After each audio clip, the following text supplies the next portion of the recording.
in the City Council chamber on July 11th, 2024 at 6 p.m. For the purpose of discussing the matters listed below, notice of this meeting was posted on July 2nd, 2024 at 11 a.m. In attendance are all members of the committee, Mayor Pangallo, Sergeant Ball from the Police Department, and this is in regard to an ordinance that passed first passage at the last council meeting relative to noise control. All the committee members have a letter from the police chief, and just to summarize it, it's basically supporting the ordinance change as is. Would like to expand, whether it's the whole month, maybe changing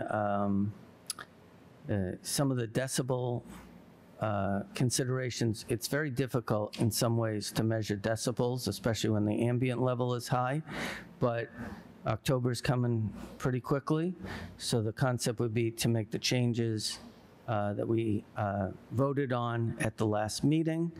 I'm going to start by saying that right after section 1 where it says chapter 2, if I'll entertain a motion, needs to be changed to chapter 2. I move that we change the reference to chapter 2 to the correct chapter 22. Councilor Watson-Felt makes the motion. Second. Seconded by Councilor Morcillo. All in favor? Okay. Are there any other questions or questions from our expert in the audience, Sergeant Ball? Does everyone understand the premise of the ordinance changes? For the public, I'll just say them real quick. It's basically that for weekends in October, amplification will be eliminated except on Halloween Day, when from 4 o'clock on, there'll be a measurement of decibels. And part of that is because the city either contracts with or arranges for bands and other things to play during Halloween. Councilor Prosniewski. Thank you, Chair Cohen. I've had a little bit of experience in measuring decibel levels during Halloween, and I like the fact that this is a start to try to control the noise levels, because it's probably the biggest complaint that the police get during Halloween is the flickering of lights, and is the complaints from the residents that live in the downtown area. From street performers to preachers to anything else, and it's a constant back and forth between the police and the people that are here making the noise. And again, the levels change as the crowd increases or decreases. So it's something it's a big challenge for the police department. But this at least gives us something to work with during that time, and I would invite Officer Ball, if he wants to say a few words.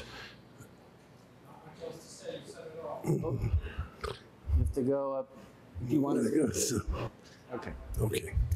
All right. That's it. Thank you. I do want to say this. I've learned a lot in the last 4 days about measuring decibel levels.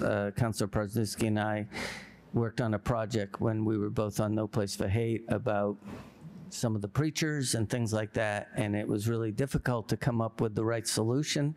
But I learned things like you have to be 25 feet at least from the person you're measuring. You can't be up against the wall or something else, because it will reflect, and so it's difficult. So these are things that we can address sometime in the future. I do want to ask if the mayor wanted to say something. Are you okay? Okay, no, I guess not. So, Councilor Watson-Felt. Thank you, Chair. I motion that we return this proposed change to the City Council with a positive recommendation for passage. With the Sorry, thank you, as amended. I think Council Watson Felt moves that this is referred back to the full council with a positive recommendation as amended. Second. Well, seconded by Councilor Morcillo. All in favor? I'll entertain another motion. Councilor Jerslow. A motion that we adjourn. Cool. All in favor? Wow.